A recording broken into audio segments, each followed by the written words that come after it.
asalaamaaleykum waa Sénégal maa ngi leen di nuyu te di leen ziar man Mouhamadou Mansour Diena li xew ci réew mi kenn waru ci noppi c'est grave et c'est très grave suñu responsabilité na ñun ñëpp suñu responsabilité est engagée li ñu bëgg a def mayonnaise bi ñu bëgg a defar dog na mayonnaise bi dog na il faut que ñu wax ko nous ne devons pas cautionner l'injustice nous ne devons pas cautionner l'injustice surtout ñun waa troisième âge man troisième âge laa bokk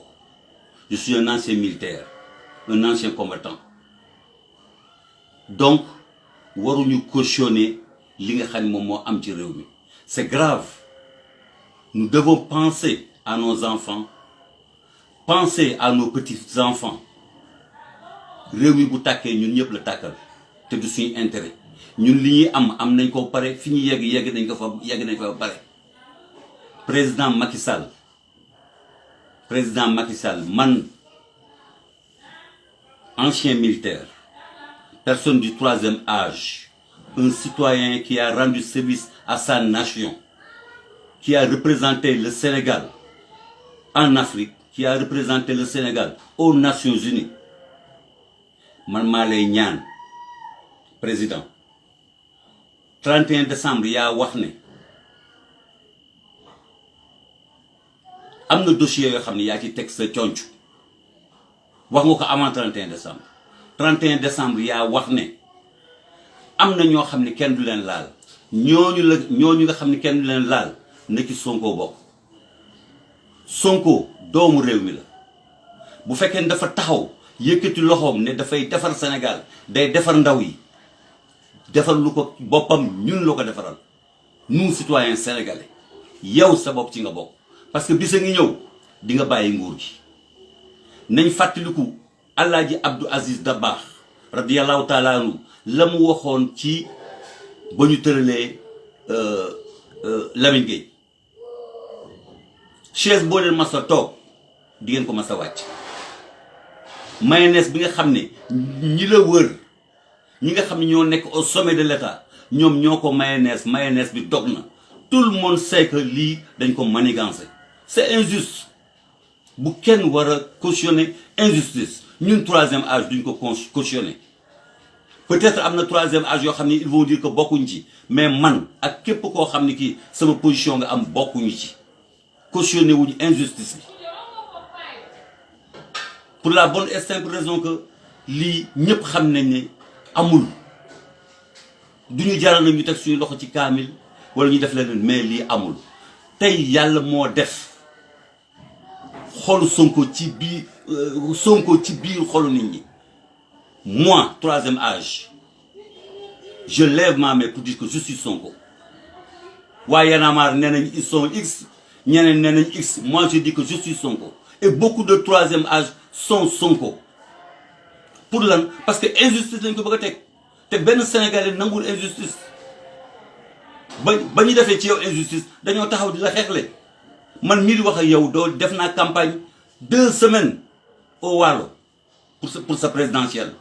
ci ndigalu sëñ Mansour Sy Djamil ànd ak yeneen éléments yoo xam ne du ma tudd seen tur donc président ñi nga wax ne kenn du leen laal parce que boo leen laalee réew mi def nii wala mu def naa boole ci Sonko man dama la koy ñaan en tant que troisième âge dama la ñaan la boole ci Sonko boo ci boolee Sonko ñeneen ñëpp nga def ko déjà ce qui n'est pas normal loo xam ne man rafetlu ma ko mais boole ki Sonko moo nekk ci xolu nit ñi ma lay xamal ni la ñun ñu nekk ci mbedd mi sol tenue ba summi di déglu xale yi wax di leen gis di déglu waxtaan yi ah lii nañ ko teg ci suuf par quel moyen boo bëggoon suba mu dañ dañ koy arrêté ndax le 9 boobu ñuy wax ne ci lañ bind plainte bi ci lañ dem seeti procureur ci lañ seeti diw ba mu yegg ci ministre ba demee assemblée nationale en un temps record ñu def loolu donc boo décidé ne lii nañ ko teg suuf parce que vous êtes le président de la République du Sénégal ñun ñëpp yaa ñu yilif te ñun ñoo la fal ñun non seulement fal nañ la mais campagnal nañ la kon lii ni nga tegee sa conc ci ay dossier fin d'année bi nga ne am na ñoo xam ne kenn la laal ñoo ñu dul laal boole ki Sonko surtout que lii dañ ko fabriqué mayonnaise la boo xam ne dog na ay cuune ñoo ko doon mayonnaise man waxuma ne yow ci nga bokk mais ñi nga xam ne ñoom ñoo fabriqué affaire bi tous ceux qui sont derrière ce plan là ay cuune lañu xamuñ dara def nañ échec te échec boobu ñëpp xam nañ ko moom la ñuy waxtaane ci jàkka yi moom la ñuy waxtaane ci mbedd yi partout moom la ñuy waxtaane donc passons l'éponge là-dessus pour le bien du Sénégal sinon ëllëg di ngeen am responsabilité lu fi xew ngeen xam ni yéen a ko cautionné ñi nga xam ne ñoo taxaw aussi def yëfu naa fekk ne dañuy défendre la FIRA man dama yërëm la FIRA parce que dañ ko ci dugal mais ñi ko wër ba defar affaire bi ak ñi nga xam ñoo koy protéger yéen ñëpp ay naafeq ngeen il faut que ça soit clair tous les Sénégalais sont malins ñun ñëpp dañoo muus xel mi ngeen di am pour def li ngeen di def ñun xel moom la ñu am pour xam li ngeen def lan la on le sait défendre koo xam ne kii dañ ko fabriquer de toutes pièces innocente mais c'est pas sérieux revenons à la raison ñun troisième âge loolu la ñuy ñaan donte de sama wax dëgër na sax mais ñun moom la ñuy ñaan bu ñu demee ba nga xam nag génn moo ci des mais suñu doom yi mënuñu leen téye ñun ni ñu suñu parents yi mënoon téye wax ak ñun suñu doom yi mënuñu leen téye noonu pourquoi parce que jamono dafa changé ñun suñu jamono ñi ko doon diriger dañoo juste ñu fi ay nit ñu baax nekk fi mais tey ay cuune ñoo nekk ci kaw pour leur bien personnel pour seen intérêt bopp denc ay milliards au moment où y a des Sénégalais qui meurent dans les hôpitaux ndax amuñu ndox mu ñu fajoo amuñu piqûre bu ñu piqûroo ñu denc ay milliards mais c'est malhonnête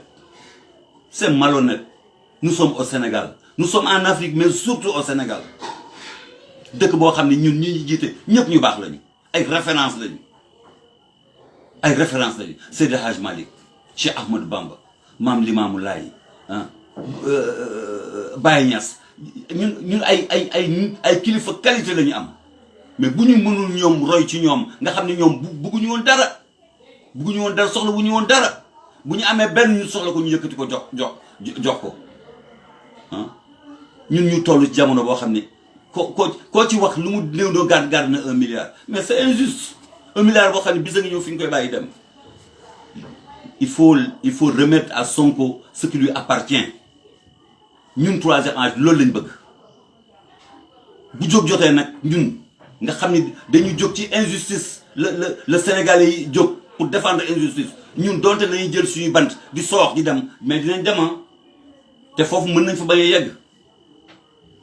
man le 23 juin je me suis battu sëñ Mansour Sy Djamil laa àndal kenn jiituwu ko fa ba ñu demee rahmatullahi alayhi borom Sud FM Sidi Lamine Niass moom lañ fa fekk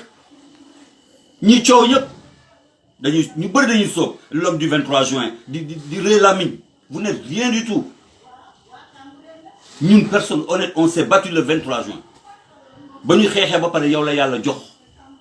kon dawalal sa xel nga dawal sa responsabilité pour lii nga ñu dindi ko fi sinon bu jóg jotee ñëpp dinañ jóg ñun mag ñi dinañ jóg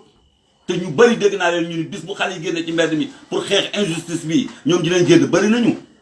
ñun ñu ngi ci mbedd mi nag te ñun ay anciens militaires lañu jàng nañu xam nañ naka la ñuy recueillir ay renseignements et tout xam nañ li xew bu génn jotee nit ñi dinañ génn de boo motul nag jooy dina jib fu ñu ko foogeewul waaw pour le bonheur du Sénégal et l'avenir du Sénégal lii nañ ko teg ci suuf ñi doon mayonnaise ay cuune lañu xamuñu dara mayonnaise bi dog na moi je dis que moi je suis Sonko je suis Sonko parce que je n'ai pas l'injustice lii laa amul ci li may wax bu wax ji dëgëree ngeen baal ma mais dama bëgg rek wax yi président ni ko ñu bëri ñu ngi la wër mais baaxuñu tey kii taxaw ni day défendre la fille là volontairement keroog ba nga ne Yaya Jammeh dafa war a dellu